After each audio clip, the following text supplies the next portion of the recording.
Served in the U.S. Air Force for 4 years. I was stationed in Texas, South Carolina, and Germany. I was an aircraft mechanic, crew chief on an EB-66. Well, I went to buy a new car till I went home that night and found a draft notice laying there. I got drafted. It was shocking. By the grace of God, I got a call that very evening from an Air Force recruiter looking for one individual that had a test score that I had made on the test in high school. So I was able to get in the Air Force instead of going to Vietnam. I guess the biggest thing I learned was discipline.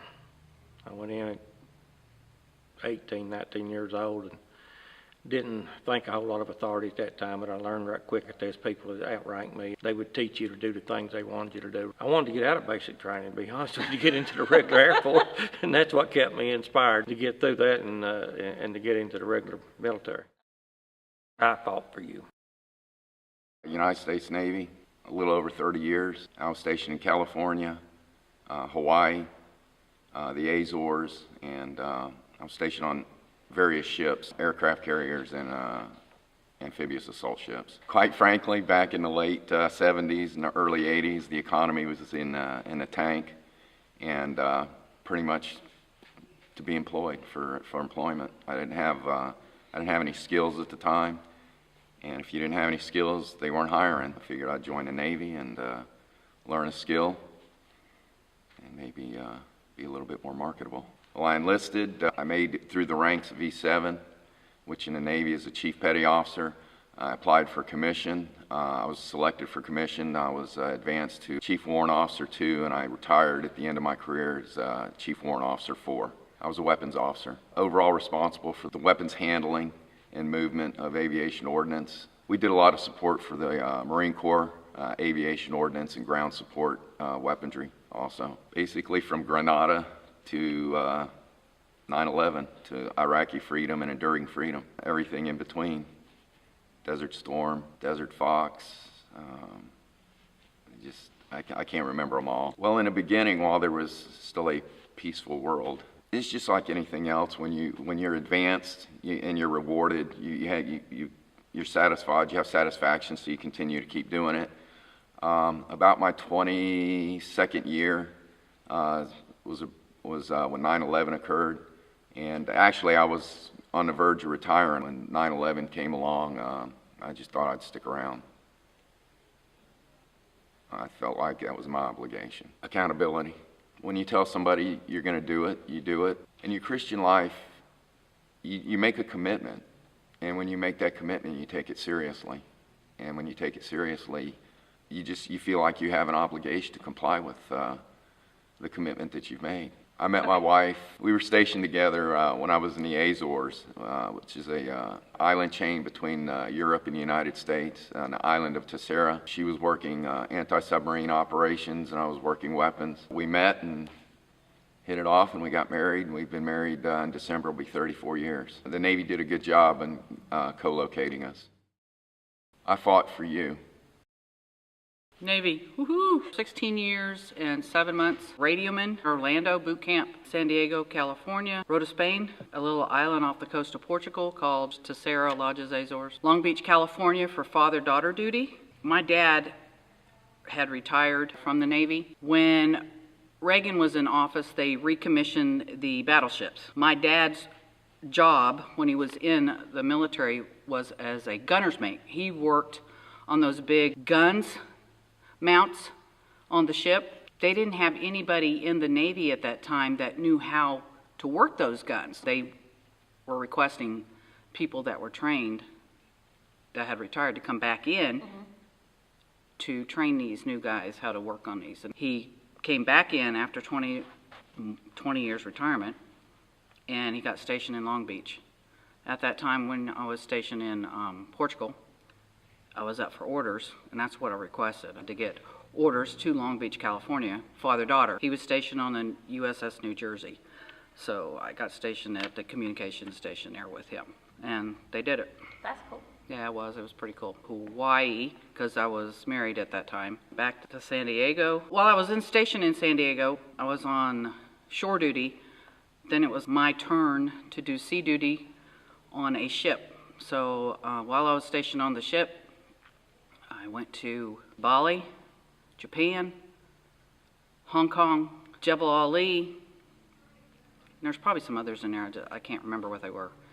And then I retired, and then we went to Virginia. I was retired by that time, and David was finishing out his tour in Virginia. 16 years and 7 months. I took early retirement. Communications, radioman first class, E6. My dad was retired military, and I knew that's what I had wanted to do since I was in the 7th grade. The main reason was to get away from home. The traveling, I love to travel, meet new people, but later your responsibilities change, and then you get married, and, so you work it out so that you can be together, and then you have children, and then that definitely changes your priorities. It's not about me anymore. It's not about us anymore. It's about the kids. I'd already done 15 years in the Navy. Zach and Lindsay at that time were about 6. Zach was 6, Lindsay was 4. I was up for a new duty station. 16 years in the Navy, never been on a ship in my life, and terrified. I was terrified. And so I did it, and that was hard. That was really, really hard to be separated from my family. When you've got little ones that depend upon you, and basically our roles reversed. I was sea duty on a ship. David was shore duty now, so he was home with the kids. That was hard. And then when they put out the message stating that if you qualify for this, you can retire early, and I qualified for everything. And responsibility, definitely responsibility. Accountability, attention to detail, almost too much attention to detail. Teamwork. Yep, teamwork. There was a saying when David would come home sometimes, you're used to giving orders and stuff like that, so he's probably going to kill me for this. I would have to say, you're not on the ship anymore. You can't order us around. And I was in the same boat, because I was military in a leadership position also. So you learn that you can't do that with your kids. You are responsible to your husband and your children. You're accountable to your husband and your children. But you're also accountable to the Navy. You got to watch what you do. I mean, if you really want to make that a career, you've got to think beyond. You've got to stop and you got to think beyond, okay, where is this going to take me? What's the repercussions if I do this? San Diego, man, I love San Diego. San Diego is expensive, very expensive. It's very hard to live there. I loved San Diego. The weather is awesome. Hawaii's okay, but you have to be a water person. You have to like water. Japan's crowded. Hong Kong's crowded. My second duty station, his first duty station, Tasara Island. I was stationed at the ASWAC there that deals with anti-submarine warfare. And he was weapons person, bomb person, and that's where we met. I served for you. I was in the United States Army 8.5 years. Fort Carson, Colorado, and Fort Benning, Georgia, Fort Richardson, Alaska, Schofield Barracks, Hawaii. I was military police. I just lost my job at Cobia Boats when they were here in Marion. I couldn't find a job, and I decided military was the way to go. How old were you? 33. Dealing with young kids that are somewhere straight off the streets and in there for juvenile reasons, and me being older and more mature than the rest of them, I mean, you had to deal with that. It was like having my own kids back in my house again. Just a love for my country and my family. Attention to detail. Being as old as I was and going in trying to learn new things, especially being in Iraq, it was, you had to pay attention or, everybody's life depended on it. No shave November.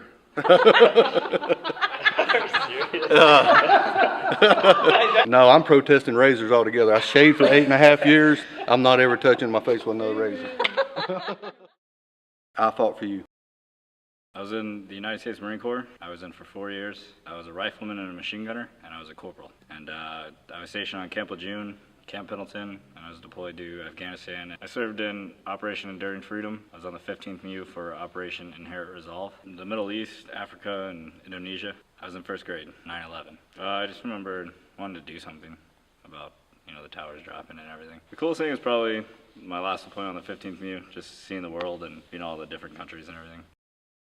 If I'm going to be anything, I'm going to try to be as truthful as possible. Yeah. I served in the United States Army for 4 years at Fort Bragg, North Carolina.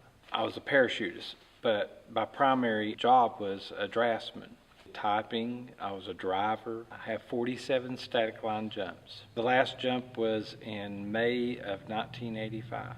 I now have the results of a bad back because of it, but I would still go back and do it again. I'd like to go do free fall right now. My family history, my father had served, my brother had served, my grandfather had served, but at the same time, I think I served because I wanted to serve my country. My country had gave me the opportunity to have the freedom, so I wanted to express that for others as well. You want to make sure that you've produced the right things in your life that leaves behind the right legacy.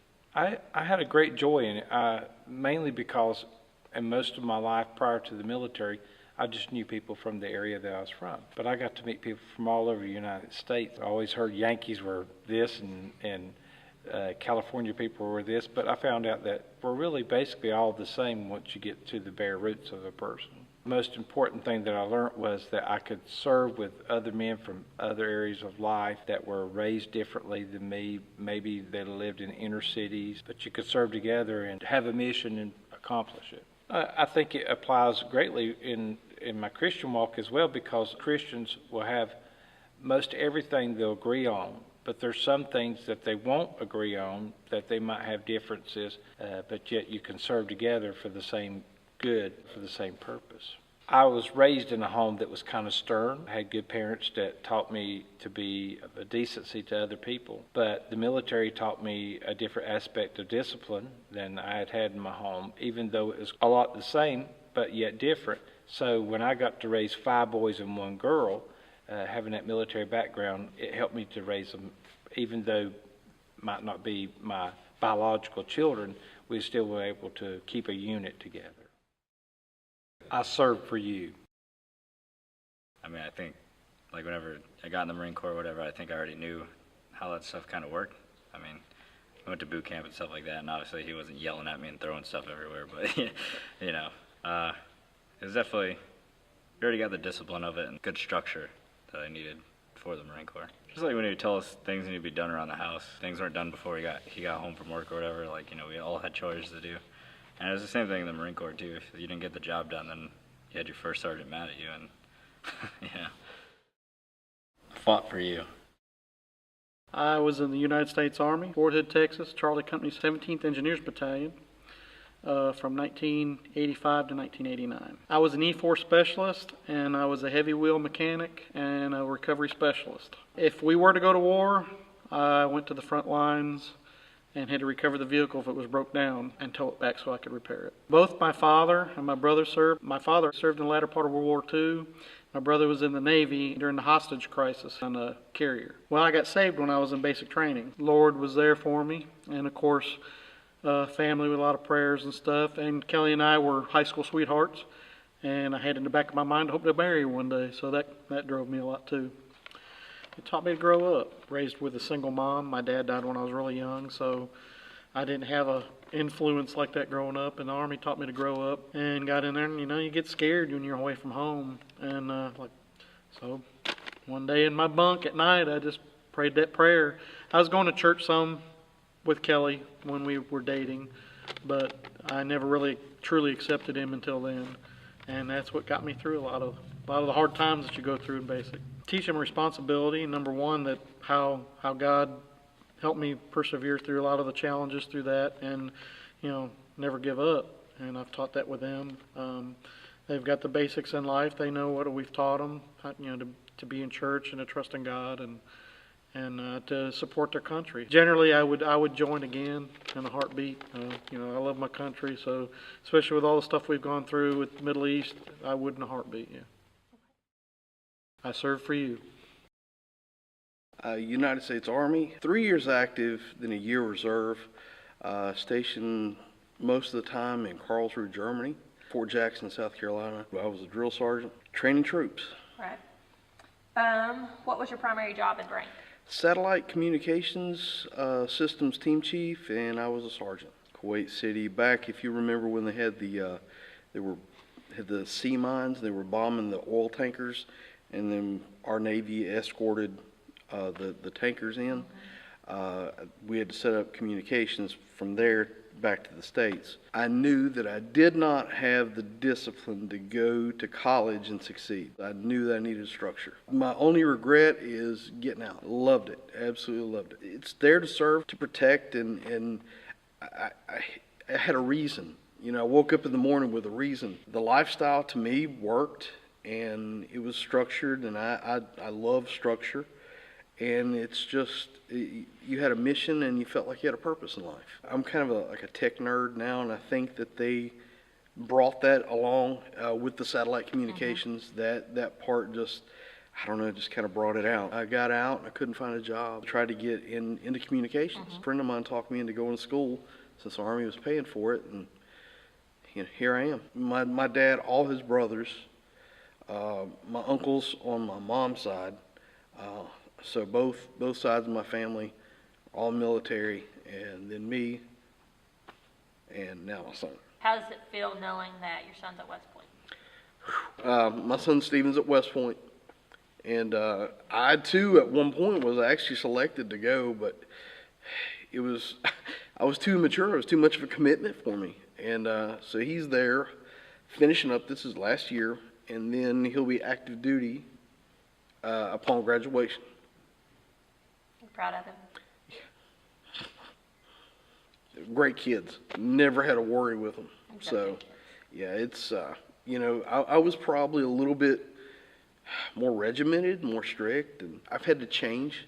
One of the things I realized, military life and civilian life are totally different, and it took me a while because I was so used to the way things were there.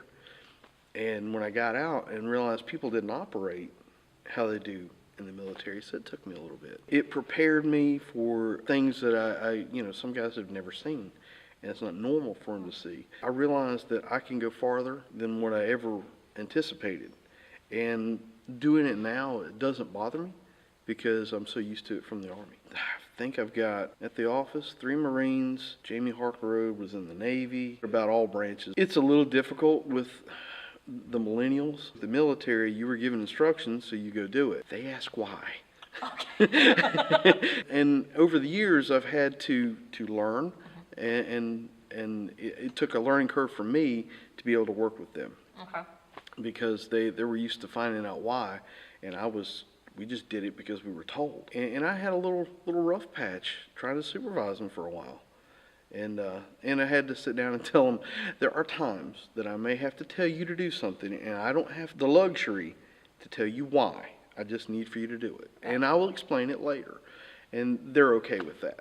Friends, my unit in Germany, when I first got orders to Germany, I was just devastated. I did not want to go. I was in love and didn't want to leave. It wasn't long after I got there, I realized what a blessing that it really was.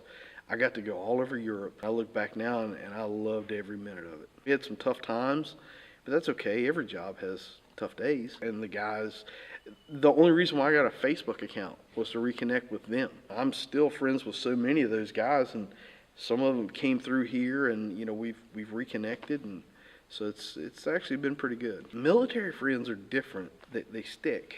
Going through trying times together and being with each other through those. I'm closer to those guys that are thousands of miles away than I am to some of my friends right down the street. I fought for you. I was deep in Vietnam. Had emergency orders to come home, and the colonel told me, you go down right now and get you a clean uniform, new boots. He put me on his personal chopper, put me on a plane that I shouldn't supposed to be on. It was a cargo plane. It wasn't a passenger plane. He got me right straight in the Cam Bay. Plane was full, but the officer said I'll step back and let him take my place. That's how I got to the States. And I went to the house and talked to my grandmother and my wife at the time, and I went to the hospital to see my grandfather. I went to his doctor first, and his doctor said he ain't gonna make it. Ain't no way in the world. We embarked him off. I walked in there and spoke to him. He said, is that you, Sam? I said, it is, Papa, it's me. And that smile of his and came across his face, those eyes blared open. A week later, he walked out of the hospital on his own. Doctor said he wouldn't make it. That was one of God's miracles right there. Big miracle. When I got back, 2 of my friends got killed by mortars. I was sleeping on top of the bunker instead of eating it. Then a little while later, we was going north, and I was supposed to be on a truck. Instead of going by a truck, they pulled me off the truck, put this other boy on the truck, and put me on the chopper. This convoy got hit. They found this boy 2 weeks later with a mortar round Pollard him in the bunker. I ain't gonna say no more about that. Matter of fact, when I got that LZ, I was first United States Armed Forces set their foot on that LZ. I was walking towards the place I was going to stay at, and I got shot at. The bullet grazed my helmet. I took it, slung my rifle around an open fire, hit the guy that was shooting at me. And that's the only thing that saved my life. LZ was in a place where they dropped big bombs in from B-52s. Great old big crater. It's bigger than this part right in here. It's great big. And about deep as that sign is back there with faith on it, about that deep. The people come in and build bunkers in there first. And my bunker was back in a hole. It's a pretty safe place was that. It's pretty good size too. Two people stay in easy. I don't know how long I was there, I'd be afraid to say. I was moved out there and moved to another mountain. Stayed there for a while and moved me to another one. Then they moved me to the main place I was supposed to be at, up next to DMZ zone. I was 2.5 miles from DMZ and 2.5 miles from the house. Then when I left there, flew into Quezon, and I was supposed to be in there for 2 hours. 3 days later, they picked us up. Those mortar rounds coming in that air base every 10 to 15 minutes. There was 5 or 6 or more rounds coming in. There was a ditch we dove into when they was coming in. Diving one time, a piece of scrap metal went through my black jacket. It was high like this, still straight in, went in sideways. That was the good Lord taking care of me. Then a little while later, another round went through some jet fuel. And it didn't ignite. It should have ignited, but it didn't. If it ignited, it killed over half of us. Then I left from there and came back down south. Then I was shipped off to another LZ, Nancy. I stayed at Nancy. It got hit one night. That was a terrible mess. I was shipped up from there. We went to Phúc Binh, 250, 300 miles from Saigon, and about the same from Cambodia. Then I was sent from there to another LC. I don't remember the name of it. Next to Cambodia, for sport maintenance there. They need some equipment. And the lieutenant come to me and says, the colonel needs this, this, and this. I said, can you get it? I said, sir, just give me a requisition form and fix it where they cannot read your scribbling. He said, all right. I borrowed the Jeep from another company. Went up there. First round I made, got some machine gun barrels, 2 of them that we needed. And the second round I went back, and the third one was a big item, 500-gallon water blivet. It was huge. People at the depot, they loaded it on a trailer for me. We strapped it in, had it ready. And when we was going down the road, I hollered colonel's helicopter. I said, hover over, I'm coming in. And he was there waiting on me when I got there. We slung that to the helicopter and jumped out of the Jeep, and he come up and took off with it. They never did find it. I got stuff I wasn't supposed to get a hold of. Well, our boys needed it, and I got the job done. I made sure of that. What hurt me, the colonel was going home.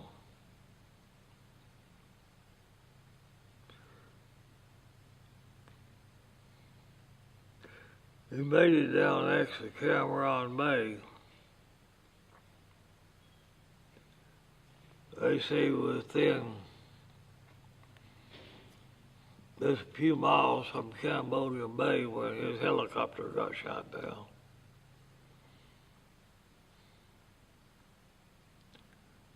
Nobody survived. The colonel and I think there's 4 other ones in there with him, plus the pilot and co-pilot. None of them made it. And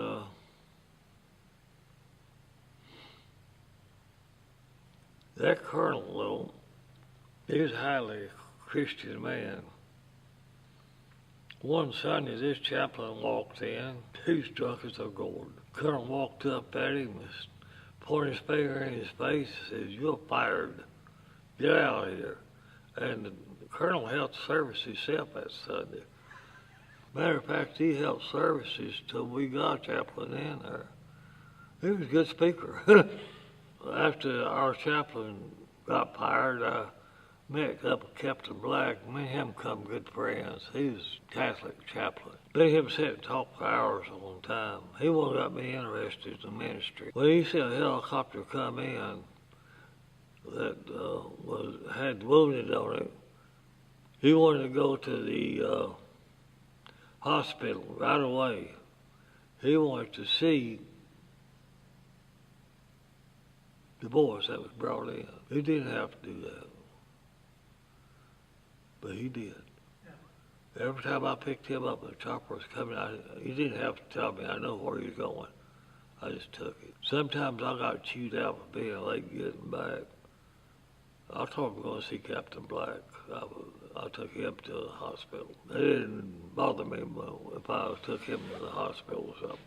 I left Vietnam and came back to the States, Fort Eustis, Virginia. Our nickname for it was Fort Useless, Virginia. It was the smallest place. You could drive across it in about 5 minutes, 6 at the most. It had the highest AWOL radius of any military unit in the United States in 1968. Uncle Ed, Uncle George, Uncle Jack, Uncle Marshall, Uncle Paul, all of them helped me out when I come back from Vietnam to understand what was going on in my head. But I still was very tormented with PTSD, nightmares, flashbacks. I didn't really know what was going on. They tried to tell me, but I didn't understand it. I stayed drunk most of the time just to forget. Then I started coming over here to VA. They started putting me on medication. And kind of got me where I could cope. I still had them. I kind of could cope with them. I still have them today. I'm around 75 years old. And that happened some 45, 50 years ago. I still have nightmares and flashbacks from them. The boys serve in service, they gonna come out with PTSD somewhere, somehow. I love my country. I love my God. I thank God every day for letting me live as long as I have. I had the honor of going in the service to fight for the freedom that God give us, to fight for the freedom of our country and our nation. It hurts me on the inside seeing anybody disgrace the United States, especially the flag. Because that's what I put my life on the line for. and God give me the grace to come back home. He saved my life over there a number of times. He was with me a number of times over there. I can't thank him enough for it. I learned a lot in service. I learned how to be humble. And in a lot of cases, that I should have blown my temper. But my Captain Black told me one day, he says, what's the use to take and lose your temper and get in trouble and get fined and everything for losing it? He said, it ain't worth it. He said, just walk away from it and go on. And I took his advice most of the time. Sometimes I didn't. I was too upset. I couldn't hold it. Like one time in Germany, we was cleaning the pits to before we pulled the truck over to service them. And I had a gasoline tanker over mine. And this boy walked underneath the tanker with a cigarette lit in his hand. I asked him, was he crazy? I knocked the living old wabbits out of him and chased him out of there. He went and told the lieutenant that I hit him. Lieutenant Clark said, what'd you hit? I said, he walked out underneath here with a cigarette in his hand. I said, if he does it again, I'm going to do more to him. Here he come back again about 10 minutes later with a cigarette in his hand close to the truck. I took a ball-peen hammer and threw it at it and hit him. And he didn't come back around that truck no more. That's one of the funniest tales I got. Oh yeah, I gotta tell you this one too about while I was in Germany. We had a club back in the woods. There was a deer over there. You could pet it. Yeah, you walk up, that deer walk up to you, you love on it and pet it. One time he followed me back to the company. I had to walk all the way back over there and take that deer back. I tried to make him stay. Well, about an hour later, I got back to the company without him. I thought that was funny. I fought for my God and for you, that you may have freedom that you have today. I was in the United States Marine Corps for 4 years, and I was stationed at Camp Pendleton, California. I was in the United States Marine Corps for 4 years, 2 years overseas in Okinawa, once at Camp Pendleton, once at Camp Lejeune. I was also in the Marine Corps. I was stationed in Kings Bay, Georgia, and also Camp Pendleton, California. I was a 1391 fueler, and I got out as a corporal. I refueled like helicopters, set up like expedient fuel systems. I was a 1345, which is a heavy equipment operator. I was with 9th Engineers and 2nd Combat Engineers. I was a 0311 infantry rifleman, and I got out as a sergeant, squad leader. Operation Iraqi Freedom, 2006 and 7. I did a deployment, but it was a Marine Expeditionary Unit, the 15th MU. It was a non-combat deployment. We went overseas, and we're pretty much a react force in the Pacific Ocean. I wanted to be a part of the most fierce fighting force in the world and defend our freedom. It made me realize that our enemy was real, and they hated our way of life. Actually, I didn't really have any big plans to go in the military. When I was 19, right after I graduated, a buddy of mine, he was in the delayed entry program. He asked me to give him a ride to the recruiter's office to sign some paperwork. So, of course, I was like, yeah, I'll tag along and see what's up with it. And before I knew it, I was at Parris Island standing on the yellow footprints wondering what just happened. A lot happened since 9/11. I was just wanting to serve my country, and for me, that was through military service. I just wanted to serve my country, and to be honest, when I went in, I was wanting to see the world. I have a brother that went in a year before me. To me, I was making a difference. Whether people, whatever your view is of war or the military, I knew that what we was doing was making a difference in people's lives. I enjoyed military life. I enjoyed it. It does give you a sense of service and community, and I really enjoyed it. When you get into it, it becomes just a way of life, and It was never something I thought I would enjoy, but once I got in, I just really enjoyed being in the military. Certainly a sense of pride. You know, I came out of the Marines a lot more patriotic than I went in, and, you know, always flew the American flag, and it meant a lot to me. You know, when I was in, it was conflict-free. I was in 76 to 80.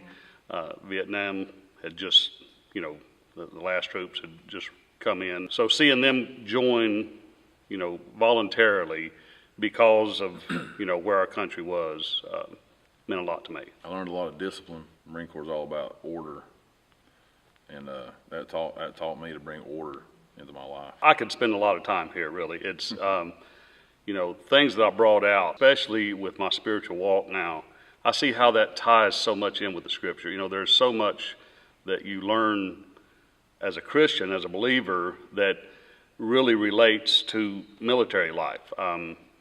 Showing that our military was founded on really biblical principles. People may not realize that. The order, the community, you know, our pastor just last week made the statement, no man's an island. And it's true, we need one another. You know, you go in the military, you're stripped down to nothing, you know, head shaved and start all over. And you learn you're not your own and you belong to someone else. First is just overcoming adversity, and then second, just how to be part of a team. Because, you know, in the infantry, you know, in a lot of ways, it's a pretty hard lifestyle for those 4 years you're in. You're out in the field a lot. Whenever you are faced with challenges, you just dig your heels in, and you can't give up because the guy on your left and right is relying on you. The enemy will look for a stronghold. The same way in spiritual life as in war. Both sides are looking for the weak side of the other, and they will find that stronghold, that weak spot, and that's where their target is. And that's how they try to infiltrate. It was kind of like I guess a natural transition. Before I went in the military, I at first wanted to be a cop. I've been wanting to be a cop since I was a kid. That was part of the reason that I went in. It was just when I enlisted, I was only 19, so I couldn't be a cop yet. So I was like, well, I'll go in the military and try to get some training that will roll over. And that was the best decision I ever made, I think. So many skills and, you know, discipline and stuff like that I learned from the military that rolls over to law enforcement. It has really helped me out a lot as a cop. It had a huge impact, realizing that, you know, I wanted to bring them up with virtues that I was taught, you know, in the service. There's so many things, you know, integrity and honesty, taking care of one another, and I wanted to raise them that way. And, you know, I never pushed them toward the service. You know, that was a decision they made, you know, just raise them the right way. If I can add, our dad always raised us, he's always raised us to be honorable men, but he's lived it by example too. He's showed us by example, not just told us, but he showed us how to live that way. We share a bond that only Marines know going through Parris Island. Mm-hmm. Me and him was actually lived in the same exact squad bay. I would write him letters explaining it to him, and he'd be like, well, yeah, that sounds like where I was at. And then family day, he was like, right there. And I was like, well, that's where I live. And it was so neat to just have the same stories however many years ago that it was, and just everything's the same stories from the traditions. It was really neat. The reason that I wanted to join is so I could go fight for the freedoms of people that couldn't, like the elders or the handicapped, or somebody that just ain't got the courage to quite commit to it. An able-bodied man is going to fight for the freedoms of them people that can't quite get out there and do it. So. We serve for you. Semper Fi.